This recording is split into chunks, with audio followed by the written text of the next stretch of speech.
I have been optimizing my travel essentials the past couple of months. And no, this is not an essentials video where someone recommends their latest and greatest. Why am I saying that?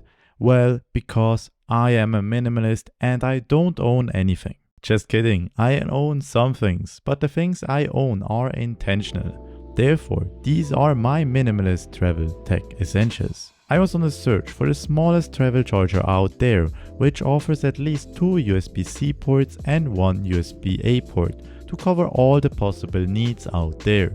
So I came by this little guy, the Minix Neo P1. This thing is so tiny, let me show you the size compared to my iPhone 13 Pro. The charger has a total of 66 watts, which can be fully utilized by the USB-C port, or if multiple devices are connected, it will be shared. This is not the fastest charger out there. There are 100 watts and more charger out there, but I just don't need that, and with a higher power output, the size also increases. For this tiny little thing, it is fast. And anyway, the maximum my MacBook Air M1 can charge is 60 watts. In addition to the charger, I also needed a travel-friendly charging cable, as I just couldn't carry a Lightning, USB-C and USB-A as my charging cables for all my devices. The one I came across is actually from a Swiss company called Rolling Square. I got their inCharge XL cable. XL as it's 3 meters long, making it the perfect length to charge your laptop while sitting on the couch and using it, but small enough to carry it in a neat pocket. The design of the cable is very clever, combining USB-A, USB-C, Lightning and micro USB, making it the only charging cable I need. It supports charging of up to 100 watts, so this will handle the charger without any issues. The whole cable is flat, therefore this thing never gets tangled and is wrapped in durable fabric. The ports themselves are magnetic and attached to each other, making it sleek and organized when stored away. It also comes with a very nice cap for the ports and a sleeve.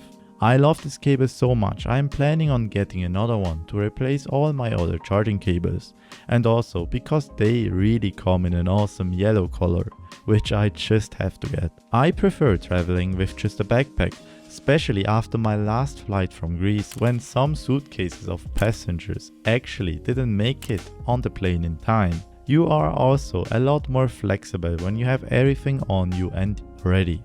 Plus the convenience of not having to check in your luggage and immediately going through the security check is something I cannot give up anymore. When you travel with a backpack, you have to organize your storage very well, and here packing cubes come in handy.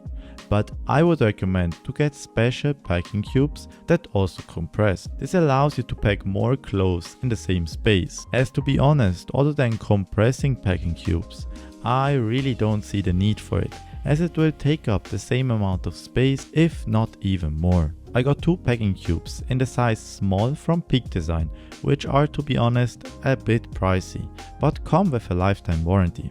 So they should last me a long time. They compress very tight and have a separate compartment for dirty clothes, which makes living out of the backpack very easy. I fell in love with Fuji cameras and I wanted another small one beside my big camera, which I use for filming my YouTube videos. If you're a bit into cameras, you probably know the huge hype around the X100V. I like it, but it's not small enough for me, and it's also kinda pricey as a travel camera for me right now. Instead, I went down deep the rabbit hole and checked out every Fuji camera ever made. I wanted to go as tiny as possible, so that I can store it in my jacket without having to get a bag. Plus I wanted a similar focal length to 35mm on full frame, so what I came up with is a second-hand Fujifilm M1 with a 23mm 2.8 lens, making it a tiny but mighty combination. This camera is 10 years old, so there are a few situations